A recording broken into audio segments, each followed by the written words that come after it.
Welcome to Pagan Coffee Talk. If you enjoy our content, please consider donating and following our socials. So there seems to be this topic that periodically pops up every once in a while, and it seems to have come across our feeds again. And it's, and I guess we'll call it interfaith conflict. All right. Where pagans are feeling that they're scrutinized by more dominant religions because of misunderstandings and whatever else. Well, I'm not going to sit here and say it isn't like some of the pagan community doesn't bring it on themselves. Well, this is true. I mean, with the way some of us dress and act, and some of the TikToks and some of the other comments. Yeah, TikTok's horrible. All right. Some of the stuff's dead out on. Yeah, for some reason, they always seem to focus in on the one that screams the loudest. So I don't really think that's the bulk of the pagan community. It's just the part that everybody points to. Right. And I don't think it is either. And I don't think, when I said that about the way we dress or whatever, look, I think it's all fun and games especially when we're having gatherings or whatever, and you want to dress up and be the part and the quote unquote part of, the witch, whatever. I don't have to dress that way. Well, if you want to dress that way, go ahead. I'm not going to stop you. I'm just saying, in the more public eye, it doesn't really help our problem. No, I mean, it was just like the whole entire thing during the whole abortion thing, where we had the one lady going out supposedly emulating an abortion ritual. And I'm like, yeah, this really helps our case right here. Exactly. And of course, all the Christians saw that and went, oh, see what we tell you. Right. And again, there's that whole misunderstanding about what we do and the sense of humor and all of this, Here's where part of this problem starts. All right. Part of it. And it doesn't help when you have religions going around that think that you are the antithesis of their beliefs. Well, this is true, but I don't think it's enough to warrant saying that it's actual persecution. No. I think it's more cultural friction than it is anything else. We're not being persecuted for anything. I want to sit here and say this, and I want to use something that Lady Ava talks about: first generation versus second generation witches. Mm-hmm. I think a lot of first generation witches, like me and you, where we came from Christianity, I think sometimes we feel that we understand your religion, but y'all don't take time to understand ours. Right. While completely forgetting we were sort of raised in that, we really didn't have a choice to learn that. Mm-hmm. So I think there's also a part in the community where in the world around we can say, hey, we know Christianity just as well as y'all do. But y'all y'all haven't took time to get to know ours, and y'all keep on making complete misconstruing everything we're doing and all this other stuff. Well, and I also think that it's funny that you brought that up. I think that that plays a part in the whole feeling of being persecuted is past trauma that you might have had, and this could be religious trauma, and it could be directly from the church, it could be from your parents, it could be from family members, where certain things are drilled into your head, and you still haven't quite got over those. But you know what I mean? To me, there's a difference between what individuals do and how they interpret the religion than the religion itself. Mm-hmm. Again, when I hear a lot of people go, I have religious trauma, the majority of it is they actually have trauma from the people around them. Right. That's what I'm talking about. Not necessarily I think this is where we get a lot of this confused, because we want to attach it to the religion and not to the people. Yeah, well, that's why I specifically said could have been from, the actual church members, or it could have been family members who were part of the church, not like religious texts or anything like that. Right. Trauma doesn't necessarily come from something that you read. It comes from something you interact with. Right. So again, it would be the people. people. So again, so it'd be the people, not the religion itself. So, Right. But that's what I'm trying to say is I don't think people make that distinction. No, they don't. When we have this kind, and it muddies the water a little bit worse when we're talking about interfaith cooperation, I guess, Mm-hmm. Or interactions. Or interactions with each other. Mm-hmm. Again, I have no problem being respectful to Christians as long as they're respectful to me. I 100% agree. And on a daily basis, on a day-to-day basis, it really don't matter because people at the Y do not know I'm a pagan. People at the grocery store do not necessarily. I mean, I have my pentagram on and it comes out. I don't necessarily try to hide it, but it's not very obvious either. So right, and you don't typically draw attention to it either. So no, it's my religion. So I might be a little skewed here. Could be. I mean, we all could actually. You know. I mean, that's kind of like, people go around and scream, I see homophobia all the time. I don't, but I'm married to you and me and you go out all the time. And I'm like, what are y'all seeing that I'm not? I mean, or am I just too oblivious to what's going on around me? Or are we just that old that we don't care anymore? Being honest. Do you see where I'm going? But do you see where I'm going down where this logic sort of takes me sometimes? Right. At the end of the day, does it really bother me that my neighbor is out on her front porch praying every day? No. Mm-mm. Does it bother me I catch her every so often and she's praying out loud? No, it's her right. She should. I would encourage her to keep on doing it. Well, and I think part of the problem is for lack of a better term, but we've used it before and it fits perfectly. It's all the echo chambers. Yeah. You got the online community, and then you've got people that you kind of hang around with who fit into that same type of community. They just echo the same thing over and over and over again. And it's unhealthy. It's unnecessary. It's creating unnecessary division. Yeah. I mean, don't get me wrong. Do the little short snippets they do on the 700 Club about the ex-witch help? No. But then the majority of times, if you listen to them, the majority of them are so freaking outrageous or whatever. You're like, really? Right. That's what your coven did? I wish my right. Right. I mean, to us, we look at this and we're like, okay, this person's completely full of shit, and we don't know what in the world they're really talking about. But again, it doesn't help because that's Christians' main view of paganism. Yeah, well, I think their perceptions are more. Well, and here's the funny thing. I'm going to say it this way. Honestly, I don't think they really think about us too much. I don't think they think about us either until the topic's brought up. And when it is brought up, I think they think that we're on the fringe, or it's a trend. Some of them think it's spiritually dangerous, or it might be just a rebellious phase, or something along those lines. But honestly, wait a minute. Wait a minute. 55 and I'm still going through a rebellious phase, right? I'm just saying. I know. I'm really stuck. I need some therapy here. I'm just saying. I know. I think that goes towards the younger generations who come into it. But but they say that, and I'm like, really, y'all? There are some of us that are older. We're not doing the partying or any of the, and we still believe. Right. Matter of fact, I think I believe more now than I did when I was younger. Yeah, I would definitely say so. But same again, for me. Here's where we have this problem, all right?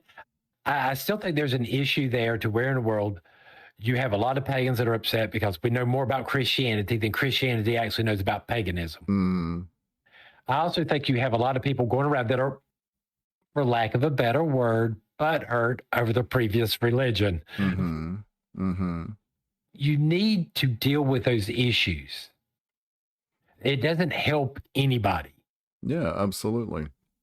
the only thing is, you know, how do we educate them? It's not like they're going to invite us to their church to talk about this. What do? We actually start having conversations. We sit there and say, hey, everybody, start encouraging all the podcasts to start doing something a little bit deeper. Do more ethics, do more this, show that we're actually a religion. It's hard not to think that we're completely nuts when you're going out on WitchTok and have the bull that's going out there. All right. This is where we need to start. I can sit here and complain about Christianity all I want. But the fact is that we do have people out there that have read a few books and are out there and they're too busy stroking people's ego than telling them what in the world our belief system really is about. Well, and I think then too, it comes to that we need more people who are willing to, bad terminology, come out of the broom closet already. When you're talking to people and religion comes up, mention it. Yeah.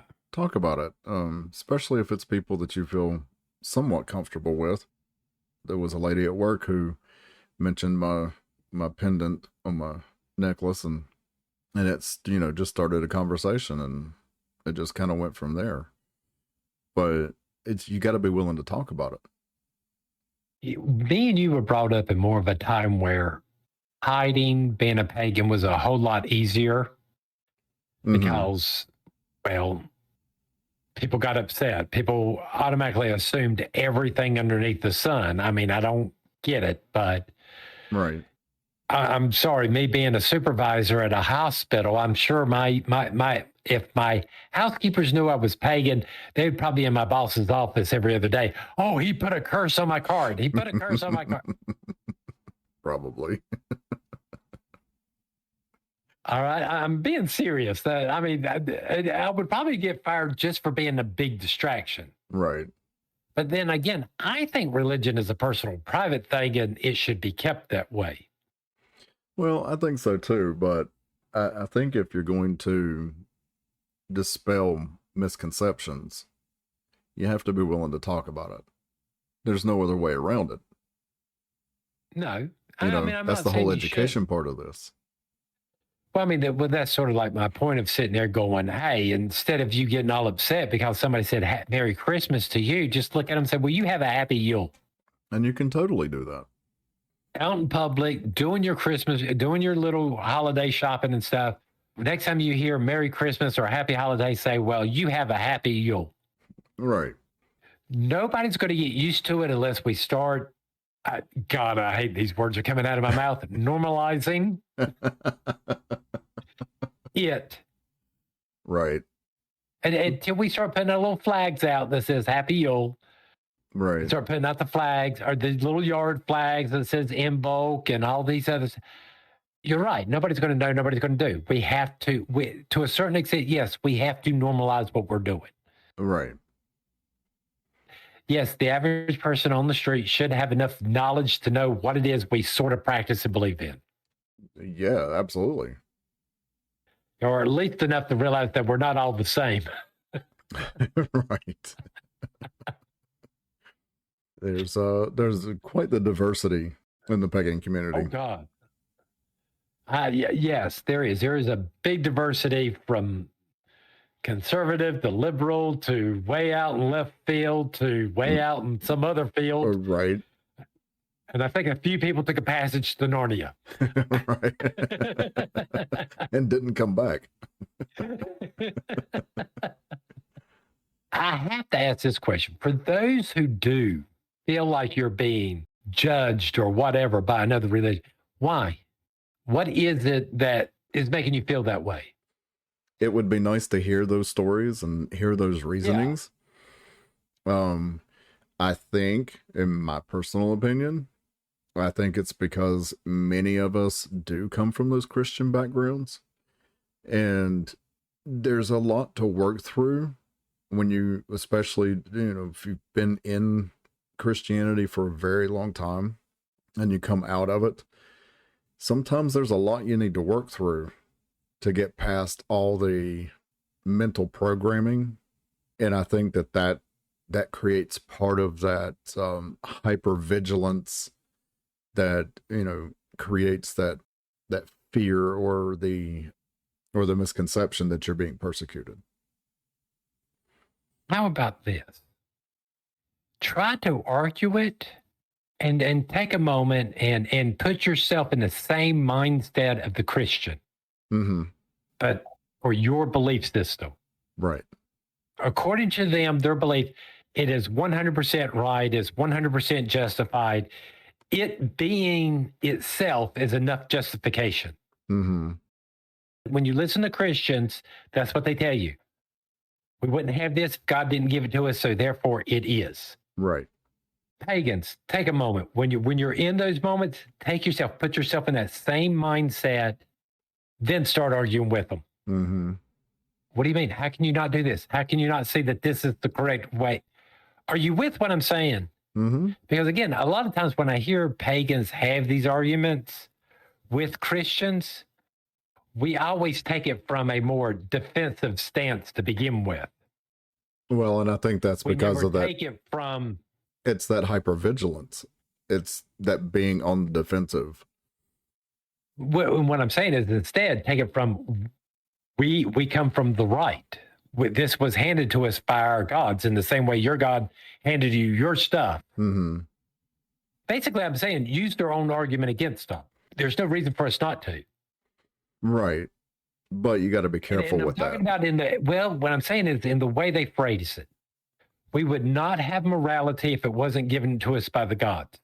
I said we wouldn't have morality if the gods hadn't given us the ability to figure them out. Right. I'm just saying you have to be careful with that because then it turns into going from defensive to offensive. To some extent, yes. But when most people switch to offensive mode, they get a little bit more. It becomes aggressive. And that's not going to help the situation. I think what you're trying to say is that when we ask questions or make statements, don't make it feel like a challenge to somebody else. Right. It's even though it is a challenge. Of our belief. Right. But it's more of a statement of our belief, not a statement of challenging. It's as obvious as picking up a stick. Right. In the same way, Christians sit there and go, well, it's obviously right because it came from the Bible and we get the Bible from God. And that's the whole end of their conversation. Right. Because if it doesn't come from God, it's not righteous. So therefore, and that ends the whole entire argument with them. Well, and I think the other thing that'll help with that is learn the vocabulary of whoever it is you're talking to.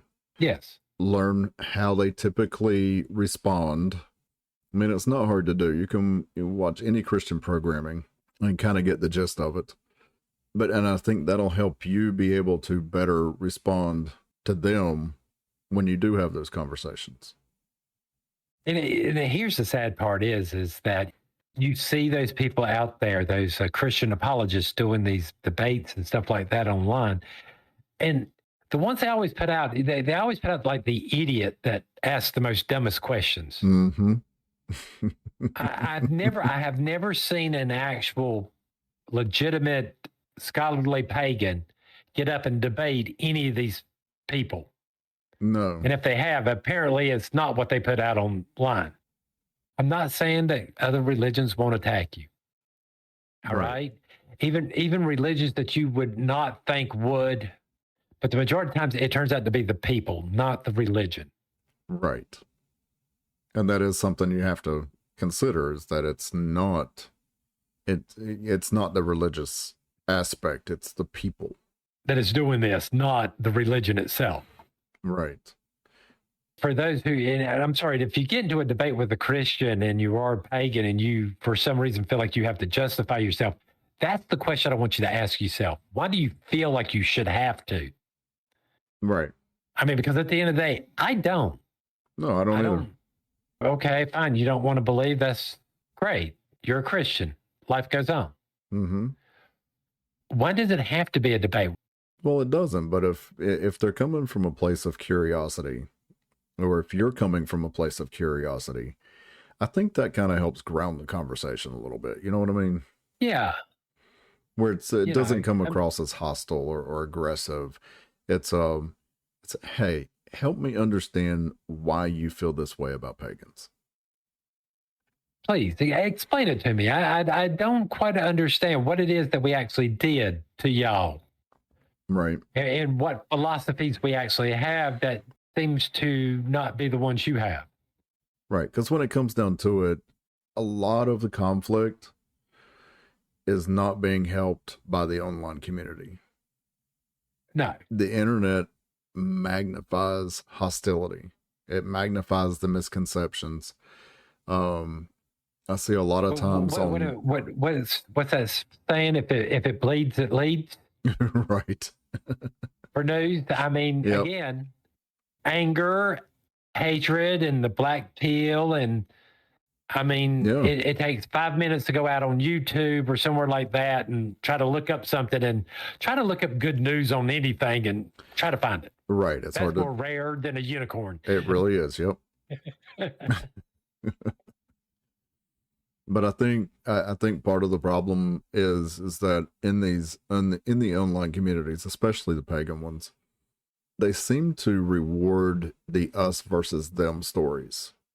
Yes. Because they're very popular, and I think what they need to do is, instead of rewarding that victim mentality, is to reward the conversations that are going past that. You got these people that are using that whole entire us them mentality to gain listeners. It's an actual way of getting listeners to sit there and do that, to make people feel like you're special, you're part of the group. Well, sure it is, but still, I mean, it's unnecessary. It's creating bad vibes, if you will. I'm not disagreeing with you. People want to go out there and do this stuff and act this way, or spend more time worrying about their hair and clothing and the aesthetics of being a witch. Right. Instead of actually the work of being a witch. Absolutely. For as prevalent as it is out there, yes, it's low-hanging fruit for the Christians to point out and go, look, here, we told you. Mm-hmm. And what do we mean by they're selfish and greedy? Look, here's 12 freaking videos on money spells. Here's 12 freaking videos on love spells. Right. That's all they're concerned about. Yeah. Where's their ethics? Where's their morals? Where they claim to want to be more spiritual and all this. Where's their growth? Oh, look, here's more witch bottles. Here's more. Mm-hmm. So how much of it is our fault?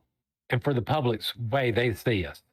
Well, yeah. Well, I think a lot of that's, the whole WitchTok phenomena anyway. So, and people, I see more and more people screaming that, oh my God, I can't stand WitchTok, because it's gotten out of hand. Well, see, I find this funny because I'm like you. I hear more and more people say they don't like the WitchTok thing. They don't like the Reddit thing. Mm-hmm. But yet, when you go back there's more. There's always more. I was going to say, there's always more. If everybody hates this, who's putting this stuff out there? I mean, are we moving into the dead internet theory, and half this junk that's being put out there by so-called pagans are just bots? See, I'm beginning to wonder. I don't really know, but it does make me wonder. I'm so back to, I'm in my own little universe here. I don't get attacked by Christians, but yet I go on Reddit and read about 12 stories about, I got attacked by this Christian. But what are you talking about? Yeah, I don't see it. I don't experience it myself. So, and I don't know anybody who does personally. I don't either. We got students. I'm around. I taught class today. Mm-hmm. There's 5 of us in a room teaching. Mm-hmm. And nobody popped up and go, oh yeah, I was attacked by a Christian the other day because I was paying. Right. Never came up. Well, who is this happening to for real? I don't know. I mean, I know the one incident in South Carolina where it was a Christian group and a pagan group that had both rented a place, and they were sort of like passing each other in the night, and there was some bad stuff said to each other. Mm-hmm. But I mean, generally speaking, I don't think that's anything other than just that incident. Right. It didn't get out of hand or anything. It was just some bad words. And that's like the first thing I've heard, news wise. Yeah, in a lot of years, yeah. In a lot of years. And I'm back to, yes. But if you go out on the Reddit, I'm sure I can find 15 stories of people who were attacked. Where does this happen? Well, look, I don't know, but what I do know, and I can speak from experience here, when you're talking to other people about what you believe, don't just regurgitate information. If you speak from lived experience, stay away from stereotypes, stay away from all that, like I called it before, regurgitated information. You set some boundaries, maybe not with whoever it is you're talking to, but set some boundaries for yourself. If things seem to be getting a little hostile or a little aggravated, know when to disengage. Well, but generally speaking, most of the people I've talked to, they were just genuinely curious. Right. I mean, sitting there and trying to give them the technical manuals of our religion is just going to sit there and bore them. And right. Yeah. I mean, you need to talk about, hey, this is why I believe in this. Right. Even if it seems like they're coming, quote unquote, coming at you, if you treat the situation with mutual dignity, typically that tends to defuel the situation. Yeah, it deflates the other person's argument real fast when you don't take the bait. Right. If they are getting aggravated or mad. Right. Sitting there it sort of takes the wind out of their sails. So sitting there being calm, being rational about it, listening to what they're saying. Right. I think the other part of this is, as a community, we need to stop Christian bashing or other religion bashing. We need to quit assuming that all other religions or people who follow those religions are oppressive. We need to understand that trauma comes in many different forms. Everybody's gone through a little bit of trauma here and there, right? It's a universal thing at some point. And we need to stop treating our religion or our beliefs as morally superior. I think if we do those things, that will also help diffuse misconceptions, misunderstandings, and whatever else is fueling this problem. Well, again, if we're coming from the point that all paths are valid, getting mad at a path that you don't agree with doesn't help anything. No, it doesn't. Most of the pagan religions that we are talking about, we all start from the premise all paths are valid. Right. And just because you don't like that path does not mean it's not valid. It is still a valid path for some people. Right. We always say we don't teach you the way, we teach you a way. A way. And there are many ways. Respect it. That's all you got to do is respect that somebody else's path is different than yours. Could be Christian, could be Muslim, could be Buddhist, could be whatever. And it's fine to ask questions. All right? There's nothing wrong with that. If you don't know, ask. I'm sorry. If you're a Christian and you're listening to this and you think that the only thing witches do are cast spells, talk to one of us. Mm-hmm. See what else we do. Yes, there are some witches out there. Yes, that's all they do is cast spells. Some, yeah. Some, yeah. But not all of us. No. And there are many of us who don't even deal with deity. Right. But again, that's not all of us. And just because you had someone in your past who was Christian, who might have done something bad, doesn't mean that person that you just met 5 seconds ago has anything out for you other than to ask questions. Right. Again, there's this automatic assumption, all Christians are out to get us. Oh, no. They want to, bring back the burning times. Well, keep in mind that there are Christians who believe that we're out to get them. So true. It works both ways. Just saying. All I want to do is end on this is we are not the antithesis of Christianity. No. No. And last couple of things that I want to say about this is we do not need validation. Paganism does not need validation to be real. No. Neither does any other religion. No. The fact that people follow them is validation enough. Exactly. And the last thing that I want to say about this is just because it feels unsafe doesn't mean you are unsafe. There's a difference. If you're feeling unsafe, you need to get to the root of the feeling. What makes you feel that way? Is it some trauma that you need to work through? Is it some misunderstanding that you need to clear up? Just because you feel unsafe doesn't mean you are. You know, is your feeling unsafe really that you're unsure what in the world? You've gotten yourself into a debate that you're not sure about to begin with. Right. Can we be honest about what's going on here first? Right. Think of it this way. It's about authenticity. If you can be authentic with yourself and your beliefs, then you can be authentic when you're talking. Right. You can be authentic when you're talking to other people. Yes. And with that said, I want an authentic coffee. Yes, let's go get some authentic coffee. Thanks for listening. Join us next week for another episode. Pagan Coffee Talk is brought to you by Life Temple and Seminary. Please visit us at lifetempleseminary.org for more information, as well as links to our social media: Facebook, Discord, Twitter, YouTube, and Reddit. We travel down this trodden path, a maze of stone and mire. Just hold my hand as we pass by a sea of blazing pyres. And so it is the end of our days, so walk with me till morning breaks. And so it is the end of our days, so walk with me till morning.